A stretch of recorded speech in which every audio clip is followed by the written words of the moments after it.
السلام علیکم ورحمۃ اللہ وبرکاتہ۔ بہن سوال کرتی ہیں کہ ہمارے ہاں جو ٹینکیوں میں پانی آتا ہے، بسا اوقات ایسا ہوتا ہے کہ صاف پانی آنے کے ساتھ ساتھ گندا پانی بھی آنا شروع ہو جاتا ہے۔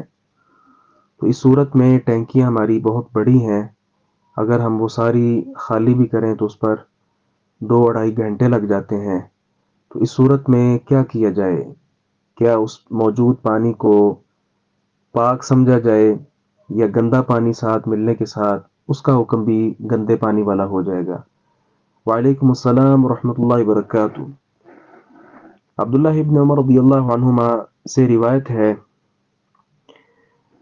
رسول اللہ صلی اللہ علیہ وسلم نے فرمایا، اذا كان الماء قلتين لم يحمل الخبث، جب پانی 2 قلے ہو، 2 مٹکے کے برابر ہو، تو اس میں اگر نجاست گر جائے، گندا پانی ہے یا اس کے علاوہ کوئی بھی اور نجاست اس کے اندر گر گئی ہے، تو جو پہلے 2 مٹکے کے قریب پانی ہے وہ پانی آنے والی نجاست کو قبول نہیں کرتا ہے، لہذا اس سارے پانی کا حکم طاہر بھی ہوگا اور مطہر بھی ہوگا، یعنی وہ پانی پاک بھی ہے اور اس پانی سے پاکیزگی حاصل کی بھی جا سکتی ہے، وضو ہے، غسل ہے، برتنوں کی صفائی ہے اور دیگر چیزیں ہیں۔ تو یہ 2 مٹکے جو ہیں، ان کا موجودہ ہمارے جو وزن پیمانے وغیرہ ہیں، اس میں تقریباً آپ سمجھ لیں کہ 5 من کے قریب یہ پانی بنتا ہے۔ 5 من سے کم پانی ہو، نجاست گری، گرنے کے ساتھ ہی وہ سارا پانی ناپاک ہو گیا، آپ کو اس کو گرانا پڑے گا۔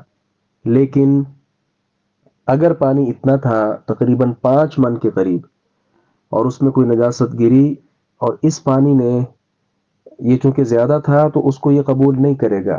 ہاں، یہاں ایک اور بات سمجھیں، بسا اوقات یہ ہوتا ہے کہ نجاست اتنی زیادہ گر جاتی ہے کہ اس کے ساتھ زیادہ پانی کو بھی وہ متاثر کر سکتی ہے۔ اس صورت میں ایک اور روایت ہے ابو امامہ باہلی رضی اللہ عنہ سے، رسول اللہ صلی اللہ علیہ وسلم نے ارشاد فرمایا، ان الماء لا ينجسه شيء، پانی کو کوئی چیز ناپاک نہیں کرتی، الا ما غلب على ريحه وطعمه ولونه، الا کہ وہ چیز جو اس کی بو پر یعنی اسمیل پر اور اس کے ذائقے پر اور اس کے رنگ پر غالب آ جائے۔ یعنی بات کو دوبارہ سمجھیں، 2 مٹکے مطلب 5 من کے قریب پانی تھا، اس میں نجاست گری، پانی ناپاک نہیں ہوگا۔ لیکن اگر اس پانی کے یہ 3 اوصاف، یا اس کا رنگ، یا اس کی اسمیل، یا اس کا ذائقہ، ان 3 اوصاف میں سے تینوں اوصاف ہی یا کوئی ایک وصف بھی تبدیل ہو گیا، پانی کی رنگت چینج ہو گئی ہے، یا اس کا ذائقہ تبدیل ہو گیا، جی، یا اس کا رنگ تبدیل ہو گیا، تو اس صورت میں وہ پانی اس کو ناپاک سمجھا جائے گا، اس پانی سے طہارت حاصل نہیں کی جائے گی۔ تو آپ ٹینکی میں دیکھ کر یہ چیک کر لیا کریں کہ اس وقت کیا صورتحال ہے۔ جی، اللہ تعالیٰ آپ کے لیے آسانی فرمائے۔ السلام علیکم ورحمۃ اللہ وبرکاتہ۔